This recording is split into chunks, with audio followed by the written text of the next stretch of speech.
Olá, meu nome é Maria Aparecida de Almeida Santos, sou coach mentora de desenvolvimento profissional, pessoal e de LinkedIn. E eu também estou aqui na TV Relacionamento.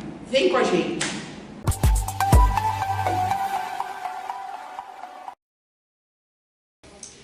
E aí, gente, girando com Suzy Aires, para variar, girando num espaço diferente, dá para perceber, né? Então é o seguinte, gente, a gente vai começar o programa falando de um assunto muito legal, muito sério e que interessa a todo mundo. Estou aqui com o Dr. Rodolfo Hammer, É isso aí. que é advogado especialista em previdência social. Doutor, tem tanta dúvida que a gente tem sobre eles. Eu tenho um monte. Acabei de descobrir agora, gente, que eu paguei 1 ano de INSS, tem direito a coisa nenhuma. Como é que eu faço para regularizar isso? Bom, por mim mesma. Primeiro é um prazer estar aqui com você, falando com os nossos telespectadores, e um tema que eu trato todo dia. Mas respondendo a sua pergunta diretamente, o INSS é um sistema então, de seguro social e você tem que estar vinculado com esse sistema para poder requerer benefícios. Inicialmente, quem é registrado, quem trabalha registrado, já está vinculado com o sistema. E quem não é, quem é PJ ou quem trabalha de forma autônoma, tem que pagar o INSS mensalmente. Isso faz com que você crie um vínculo com o Instituto Nacional do Seguro Social. E esse vínculo vai te dar, em determinados momentos, benefício. Então, por exemplo, se você paga o INSS e você vem sofrer um acidente, você vai ter direito a um benefício caso você esteja incapaz. Se você falece, os seus dependentes vão ter direito à pensão. Se você chegar na idade e no tempo, você pode se aposentar por idade. E todos esses benefícios estão previstos. Como você se regulariza? Você precisa estar pagando. E aí, se você não paga, você precisa começar. Primeiro ponto, Suzy, que eu falo que a gente precisa ter é aquela senha Gov. Hoje é tudo online. Na pandemia teve essa evolução. E com essa evolução, o sistema do INSS passou a também ter um aplicativo, que é o Meu INSS. Então, no sistema do Meu INSS, você consegue, com a sua senha Gov, descobrir quantos anos eu já paguei, qual vai ser a aposentadoria mais próxima, se eu estou pagando certo, se eu estou pagando errado, se a empresa que eu sou registrado está recolhendo. Então, hoje, o cidadão ele tem muito mais controle sobre essas informações, porque está tudo pelo sistema do Meu INSS. Tem um negócio chamado PJ que você faz, eu não sei se é MEI, que é uma coisa que você paga, acho que R$70 por mês, R$100 por mês, eu não sei direito, gente. Aí você paga, já está embutido o INSS no meio disso, é verdade isso? O MEI é o microempreendedor individual, são pessoas que abrem um CNPJ e tem um limite de faturamento. Você tem que olhar na legislação específica do MEI e se você vai prestar serviço para alguém, você emite nota. E todo mês você paga uma fatura, um tributo. E nesse tributo do MEI, além de incluir todos os tributos estaduais, municipais, você também está recolhendo o seu INSS. Então o MEI, em princípio, ele é uma forma de você entrar no sistema previdenciário se você estiver fora dele. Muita gente, por exemplo, que vende bolo, que vende pipoca, que trabalha às vezes numa oficina mecânica pequena ali do bairro, ele abre um MEI para poder prestar serviço para outras pessoas. Um exemplo que fica fácil é a gente visualizar uma boleira de mão cheia. Então ela faz bolo e aí todo mundo começa a gostar. E aí uma empresa quer comprar aquele bolo, porque ele é muito bom e vai servir para os seus funcionários, só que a empresa precisa de nota fiscal. E essa pessoa, essa boleira não tem nota fiscal, ela não consegue emitir nota. Mas quando ela abre o MEI, ela consegue emitir nota e aí paga os tributos e paga o INSS e ela vende para mais pessoas. Então a ideia do MEI é fazer com que as pessoas possam se regularizar e entrar para o sistema previdenciário. Mas tem um limite de nota a isso? Você pode passar não sei quanto nota, existe? Porque tem o simples, né? Sim. Que você paga 6% a cada nota que você passa, né? Aí é uma questão tributária. Então o MEI, salvo engano, hoje você pode faturar anualmente mais de R$2 milhões. Então se você passar, se eu não me engano, eu não lembro agora se é 2.400, a gente precisava conferir isso na legislação. Se você não passar deste valor anual, você pode ser MEI sem nenhum problema. Agora se você passa, aí você sai do MEI e vai para outro tipo de empresa, o simples. o lucro presumido, o lucro real, são mecanismos tributários que você escolhe para recolher os tributos da sua empresa. Entendi. Papo com o contador, gente. Que interessante, você vai pagar uma quantia mínima e já entra no INSS, né? Essa é um grande mecanismo de reinserção para o mercado de trabalho e para o INSS. Agora, é importante também ficar frisado que o MEI só tem direito à aposentadoria por idade e os benefícios por incapacidade. E o valor sempre vai ser salário mínimo. Então tem muita gente que fala assim, eu pago MEI, eu vou me aposentar com o teto do INSS? Não. Se você é MEI, você vai se aposentar com o salário mínimo. Então o salário mínimo hoje está 1.500.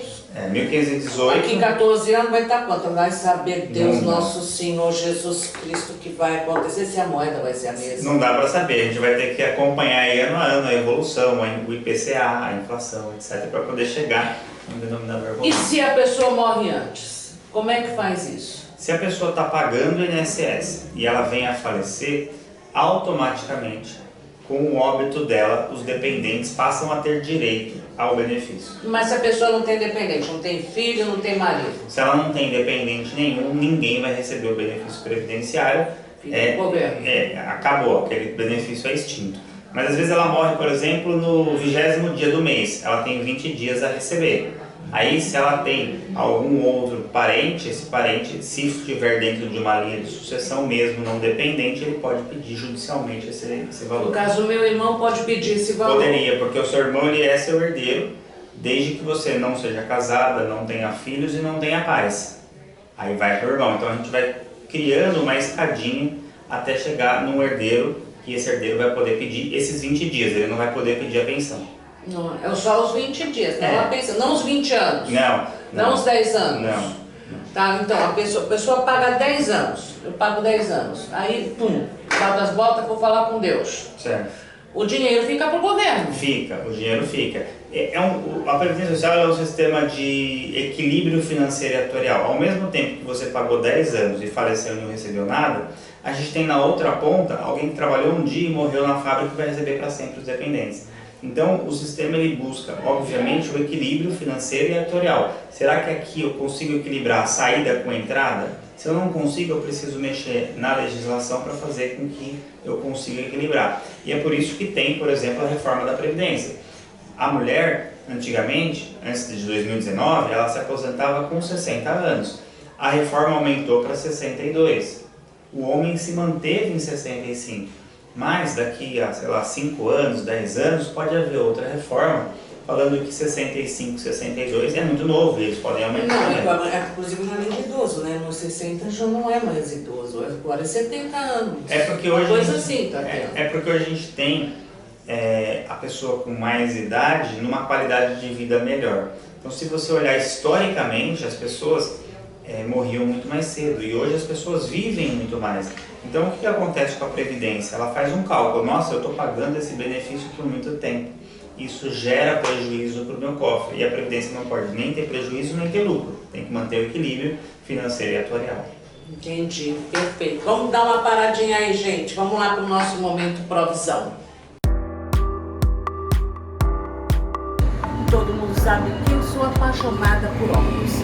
Dos meus óculos eu faço aqui na Provisão. Por quê? Porque aqui tem um atendimento maravilhoso e vão fazer o seu óculos de acordo com o seu rosto. Porque estética também. Então, gente, não perde tempo não. Vem pra Provisão, que inclusive tem óculos de grau e de sol.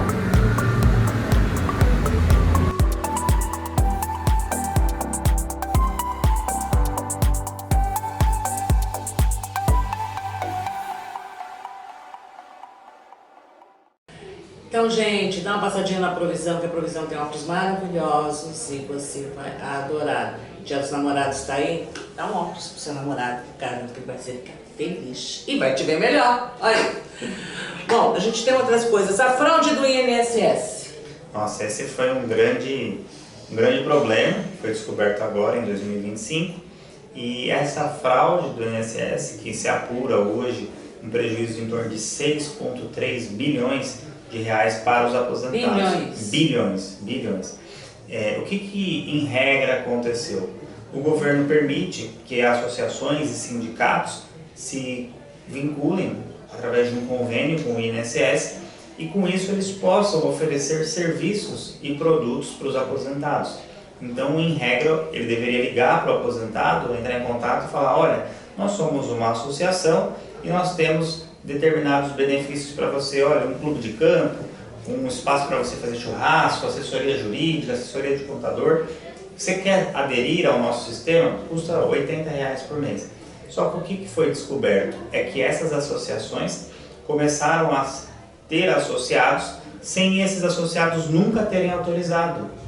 Então, uma associação que em determinado ano tinha 30 associados, no outro ano passou a ter 300 mil associados. Caramba! E esses associados foram pegos de surpresa porque eles nunca acordaram, nunca aceitaram nenhum vínculo com eles. E aí a AGU, o Tribunal de Contas da União, investigando esse problema, descobriu que essas associações e sindicatos prejudicaram em torno de 9,5 milhões de pessoas que estão tendo no seu benefício esse desconto sem autorização. O governo tentou esclarecer, pedir para as pessoas não se preocuparem, só que quando as pessoas começaram a olhar e só consegue acessar através do site, do aplicativo do Meu INSS, ela via lá o desconto que já estava sendo feito há um ano, há 2 anos, há 3 anos. Mas essa história veio do governo atual? Essa história de sindicatos, ela sempre existiu. Sempre existiu. Sempre existiu sindicatos e associações que têm convênio com o INSS. O que, a partir de 2019, 2020, começou a ter, até um pouco mais para frente, 23, 24, e aí nós tivemos um aumento expressivo, a adesão involuntária, sem a pessoa saber. Então nós sempre tivemos. Mas se você olhar dentro de um gráfico, você vai ver que a partir dos anos de 23 e 24, a associação que tinha 30 associados passou a ter 300 mil associados em coisas de um ano. Ué, mas como é que ela demorou 10 anos para ter 30 e um ano para ter 300 mil? E aí começou a se apurar e viu que em regra isso é uma fraude. Agora o governo agiu e está falando que vai começar a devolver, que vai solicitar esse dinheiro de volta. O problema é que 6 bilhões de reais essas associações não têm mais. Tanto que existe até um processo da AGU que conseguiu bloquear 2 bilhões e alguma coisa, 2 bilhões e 56 milhões das associações, mas ainda falta 4 bilhões e pouco. E se essas associações não tiverem dinheiro para pagar, quem vai pagar? O Tesouro, ou seja, eu, você e todo mundo que está ouvindo, porque vai acabar a conta vindo para a gente através de impostos, etc. E o dinheiro do Tesouro, que é para o INSS, para investimento, para determinadas coisas no país, acaba indo para pagar a despesa dessas associações que infelizmente agiram de má fé. Gente, complicado, né? E a gente ainda tem que pagar uma dívida que não é nossa. Provavelmente vai acabar acontecendo isso caso essas associações não tenham dinheiro. Hoje, a data de hoje especificamente, houve a liberação de você entrar na plataforma do Meu INSS e pedir, ou pelo menos contestar esse desconto. Então você entra na plataforma, identifica através do seu extrato de pagamento se existe desconto, desde quando, e aí você pode contestar falando, olha, este sindicato ou essa associação eu não aderi. Então está aqui, não autorizei, coloca os seus dados, submete isso ao governo federal, através da plataforma Gov. O que ele vai fazer? Ele vai encaminhar para essa associação e falar assim, olha, a Suzy e o Rodolfo estão contestando aqui. Você consegue me provar que eles aderiram? Me manda o que ele assinou, se ele fez selfie, se ele não fez, para eu poder aprovar. Se essa associação ou sindicato não conseguir comprovar que você fez uma associação, ela tem aí 15 dias para poder se manifestar. Se ela não conseguir, ela vai ser obrigada a devolver esse dinheiro para você, corrigido, obviamente, pela inflação. Isso vai dar muito ruim. Ah, vai. A gente está no começo de um grande problema pela frente. Isso vai dar muito ruim. Provavelmente a gente vai ter bastante trabalho. É assim, Lula joga na mão do Bolsonaro, Bolsonaro joga na culpa de Lula. Então fica uma coisa, mas eu acho que a bomba estourou no governo atual. Então... É um problema que, independentemente de partido político ou de presidente, que se não for corrigido, ele vai passar para a próxima eleição, que é em 2026, para o próximo presidente, e a gente vai ter que solucioná-lo de alguma forma. O que não pode, pelo menos eu penso assim, é o aposentado, é o pensionista que precisa e vive desse dinheiro. Ter arrancado da sua mensalidade, da sua pensão, da sua aposentadoria, R$80 por mês, que até que é um valor não tão muito alto, mas durante vários anos, que aí se torna um valor alto. Porque isso fez falta na compra do mês, na conta de água, na conta de luz. Há pessoas hoje que vivem exclusivamente da aposentadoria. Se você tira qualquer real daquela aposentadoria, ela acaba aqui prejudicando o orçamento familiar. Não, é uma coisa assim que meu pai tadinho, tem 87 anos, ele está tão preocupado com isso que ele fica pedindo extrato toda hora. Não estão descontando nada? Não estão descontando nada? Não, tá vindo certinho. É importante sempre olhar. Por quê? Porque o desconto ele começa a acontecer de maneira automática. E aqui, Suzy, eu acho que é um grande alerta e que você está fazendo um grande serviço público. Por quê? Porque muita gente só compara o extrato de banco. Sim, meu pai é um desses. E no extrato de banco não vem o desconto. O desconto só vai aparecer na plataforma do meu INSS. Então, seu pai olhou os extratos de banco e você falou que está certinho. Mas pode ser que lá na plataforma do INSS apresente um desconto. Foi o que aconteceu com várias pessoas que eu conversei, que no extrato ela achava que estava certo. Por quê? Porque ela ganhava, um exemplo, R$1.820, aí começou a vir 1.800, ela falou, alguma taxa, alguma coisa. Só que quando ela olha no extrato efetivo do que realmente ela está recebendo, do que realmente ela está descontando, ela percebe ali um desconto. E é aí que é o maior perigo, porque muita gente só confere o extrato. Então, de dica, não confira só o extrato bancário, vá para o extrato de pagamento no site ou no aplicativo do meu INSS. Agora, no aplicativo, por exemplo, tem muita gente que não está botando os dados corretos, né? Está desatualizado o endereço, telefone, tudo isso. Como é que eu faço para atualizar isso? Eu consigo porque antigamente você tinha que levar a pessoa no banco. Só pelo banco faria isso. Ou na agência do INSS. Ou na agência do INSS. Eu consigo fazer isso pelo aplicativo? Hoje você consegue. O principal instrumento para você atualizar dados, lançar informações, contestar esses pagamentos de associação é a senha Gov.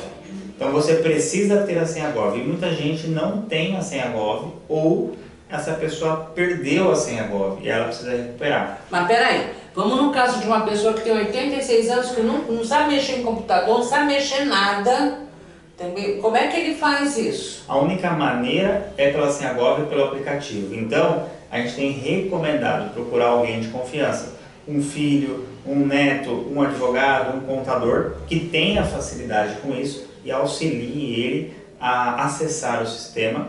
Qual é o sistema? Meu INSS. Eu tenho dúvida. Então você vai na plataforma do buscador da internet, digita Meu INSS, vai aparecer ali o gov.br e neste aplicativo você vai se identificar com o seu CPF e com a senha. Não tenho a senha, eu esqueci. Tem um ícone lá, esqueci a senha. Mas eu nunca cadastrei senha. Então você pode ou cadastrar por ali ou, na minha visão, o que é melhor, vá até uma agência do INSS e crie uma senha nova. Então, fisicamente, né? No caso, tipo, no meu pai, que ele tem Parkinson, não anda e tudo mais. Eu teria que fazer uma procuração para ter para entrar nesse aqui. Eu tenho o meu, a minha senha Gov eu tenho lá, bonitinho lá, mas é meu. Sim. Tá? Aí como é que eu faria isso? Sairia do aplicativo e entraria de novo para colocar ele? A senha Gov ela é pessoal e intransferível, então ela é sua. Quando você for entrar com seu pai, você sai do aplicativo, desloga, né? E vai digitar o CPF dele e a senha dele. E aí você vai acessar o sistema dele, onde vai estar se ele é aposentado, se ele recebe pensão, se ele tem algum outro de benefício de auxílio acidente, etc. E tudo que aconteceu na vida dele previdenciária, aonde ele trabalhou, quais foram os vínculos que ele teve, por que ele se aposentou, o processo. Então eu tenho que sair do meu e botar e criar o dele. Exatamente, você sai do seu e entra no dele. Eu tenho que criar, se ele não tem, vai ter que criar. Não tem, de jeito nenhum. Vai ter que criar. Nunca teve isso. As pessoas que declaram imposto de renda, elas têm senha Gov. Ele não declara, então já falou de declarar, eu acho que a última declaração dele foi do limite da idade dele, 70 anos. Então ele precisa criar uma senha nova. Se não conseguir pelo aplicativo, só pessoalmente na agência do INSS. Como ele não pode, você como procuradora poderia ir. Ou então você liga para o doutor e ele resolve tudo isso para você. Olha, nossa última pergunta, tá? Por exemplo, vamos te dar um exemplo assim, vamos falar as coisas bem claras para vocês entenderem, tá? A minha mãe faleceu, ela recebe a aposentadoria. Como é que eu faço para pedir essa aposentadoria para o meu pai? Bom, as pessoas que são casadas ou que têm filhos menores, havendo óbito, dando esse exemplo aqui, a mãe faleceu, a mulher faleceu e o marido sobreviveu, esse marido ele precisa entrar também no aplicativo Gov e fazer o requerimento, um pedido de pensão por morte. A pensão por morte ela é paga para os dependentes de primeira linha. Quem são primeira linha? Marido e mulher, né? Companheiro e os filhos até 21 anos. Se não houver ninguém nessa situação, aí passa para a segunda linha, que seriam os pais. Mas havendo a pessoa nessa situação, essa pessoa, no caso o marido que sobreviveu, ele vai fazer um requerimento e aí ele precisa comprovar que vivia com essa pessoa. Então, se ele era casado, a certidão de casamento, comprovante de residência, se tem filhos, a certidão de nascimento dos filhos. Se ele não era casado, ele precisa comprovar a união estável, e aí ele precisa comprovar que moravam no mesmo endereço. Então, a gente tem muita dificuldade de comprovar uma união estável que não foi regularizada na justiça. E se a união estável foi regularizada na justiça? Quando ela foi regularizada na justiça, você tem um documento que chama-se a sentença do juiz determinando aquela união estável, e você pode pedir uma certidão e levar isso para o INSS. Isso é um documento. E aí um outro documento seria, por exemplo, os comprovantes de endereço. Às vezes a pessoa não tem nada, então a gente orienta. Você já fez tratamento no posto de saúde do SUS?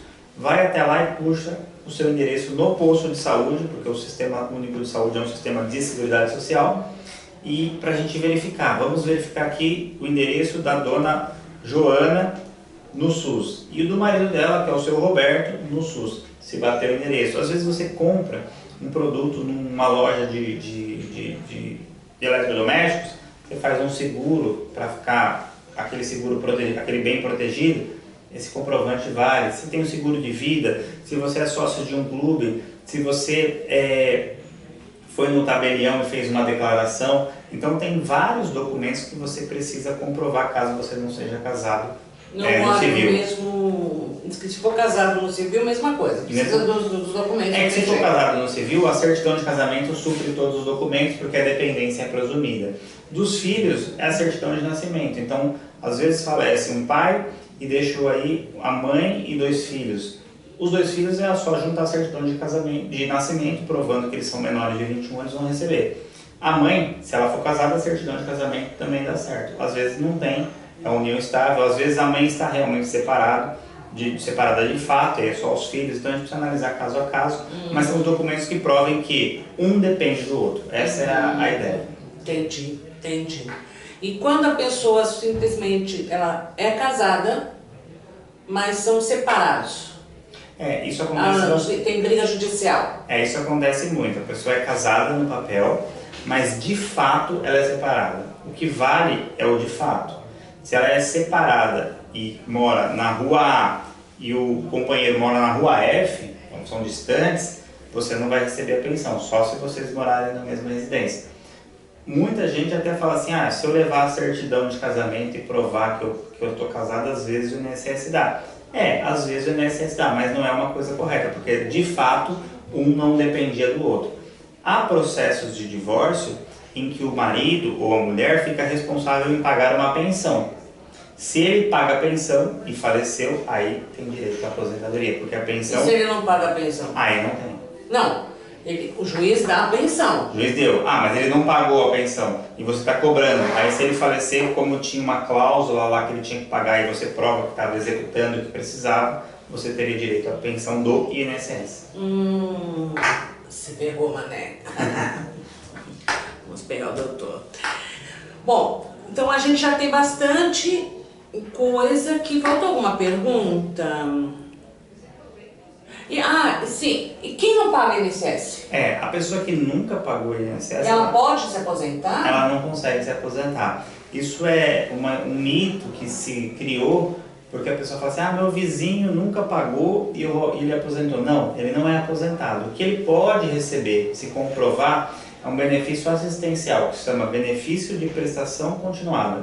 É a famosa lei do LOAS, que é a Lei Orgânica de Assistência Social, que são para pessoas que têm mais de 65 anos ou uma deficiência física, mental, sensorial, intelectual e que não tem condições de se sustentar. E aí você precisa comprovar a sua renda por cabeça. Então você tem que estar no que eles chamam de estado de miserabilidade. Então essa renda, em princípio, é de 1/4 do salário mínimo. Tem um projeto, eu não sei se já foi aprovado ou não, para ficar meio salário mínimo por cabeça. Então se na sua casa moram 2 pessoas e você ganha mais do que um salário mínimo, se eu dividir aquele valor por 2 pessoas, vai passar da renda e aí você não tem direito. Mas não é aposentadoria, muita gente acha que é. Muita gente acha que é uma ajuda de custo de DC, né? É uma ajuda de custo para pessoas que têm um estado comprovado de miserabilidade. Seja idoso, mais 65, ou seja deficiente físico, mental, intelectual. Então vale a pena pagar o INSS? Eu digo que sim. Muita gente diz, mas vai quebrar, não sei o que, não vai conseguir pagar. Eu acho que o INSS sempre vale a pena. Primeiro porque o brasileiro não tem uma cultura de guardar. Então, às vezes a pessoa fala assim, eu estou guardando todos os meses, deu um problema ali, ele vai sacar tudo e vai acabar na aposentadoria não tendo. Já o INSS ele não tem como sacar só na hora da aposentadoria, por isso que eu entendo que ainda é o melhor mecanismo para a pessoa poder receber esse benefício. Obviamente, ela pode ter outros investimentos, eu quero até que tenha, mas o INSS é uma segurança mínima de que pelo menos na idade que ele mais precisar, ele não vai ficar desamparado.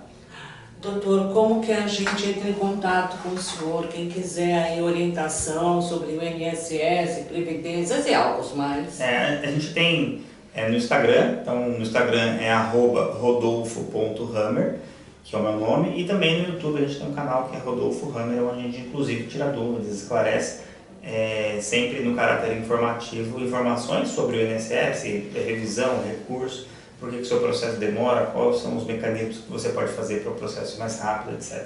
Beleza. Obrigada, doutor. Viu? Olha, por mim você vinha sempre aqui, porque só são um programa mais inteligente, mais informativo que a gente teve. Muito bom. Eu que agradeço, é uma honra, uma alegria participar, Suzy, e para todo mundo que é aí o seu seguidor. Tá, joia. Gente, eu vou ficando por aqui, então não me deixa de seguir nas redes sociais, Suzy Aires, Instagram, Girando com Suzy Aires também no Instagram, meu canal do YouTube, Suzy Aires Oficial, e não deixa de seguir a TV Relacionamento, que tá sempre com uma novidade bacana para você, tá bom? Um beijo a todos, fiquem com Deus!